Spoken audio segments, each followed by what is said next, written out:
हरे कृष्णा। कितने लोग चाहते हैं, जो भी लोग इस्कॉन से कनेक्टेड हैं, कि प्रभुपाद जी को पद्मश्री, पद्म विभूषण या भारत रत्न मटेरियल लेवल की अचीवमेंट के तौर पे मिलना चाहिए। ये जो भी लोग इससे एग्री करते हैं वो कमेंट बॉक्स में डाल सकते हैं श्रील प्रभुपाद के लिए कि हाँ, उनको मिलना चाहिए ये पद्मश्री। अगर हम देखें तो उन्होंने हमें इतना कुछ दिया है, तो एज रेसिप्रोकेशन के भाव से अगर हम कुछ देना चाहे तो ये छोटी मोटी सी जो अचीवमेंट है एक मटेरियल तौर पे हम चाहे तो दे सकते हैं।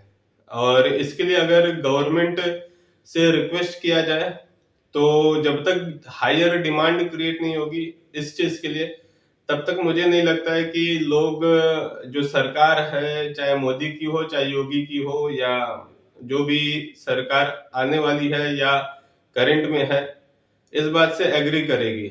क्योंकि जब डिमांड ज्यादा होगा तभी जा करके सप्लाई बढ़ानी पड़ेगी। इसका अर्थ ये है कि मतलब कि उनको झुकना पड़ेगा कि वो प्रभुपाद जी को एक भारत रत्न या पद्मश्री, पद्म विभूषण से उनको सम्मानित करें।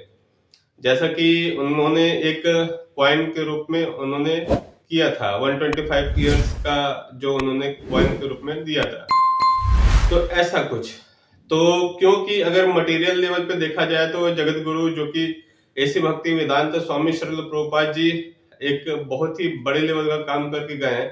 एक जीव आत्मा को नरक जाने से बचा चुके हैं और उनको वैकुंठ तक ले गए हैं। और दूसरी चीज ये है कि सारे हिप्पीज को हैप्पीज में कन्वर्ट उन्होंने करके दिखाया है। पूरे पृथ्वी पे सनातन धर्म का प्रचार प्रसार किया है, जो एक्चुअल में जो सनातन है और जो एक्चुअल में धर्म है उसका। तो ये कोई छोटी मोटी काम तो है नहीं। तो इसलिए मुझे लगता है कि अब हमारे पास कुछ बहुत बड़ा चीज तो है नहीं कि हम दे सके, लेकिन एक छोटा सा भाव के रूप में हम प्रभुपाद जी को हम एक छोटा सा भारत रत्न या फिर जो भी हमारे देश का जो टॉप मोस्ट रिवार्ड या अवार्ड है, मुझे लगता है कि गवर्नमेंट को ये देना चाहिए प्रभुपाद जी को। या फिर अब तो फिजिकल लेवल पे तो प्रभुपाद जी अब है नहीं, तो हम उनके संस्था में जो आचार्य गण होंगे या उनके जो डायरेक्ट शिष्य होंगे तो उनको मिलना चाहिए। तो ऐसा मेरा मानना है। बाकी आप लोग क्या सोचते हैं कमेंट में डाल करके आप बता सकते हैं।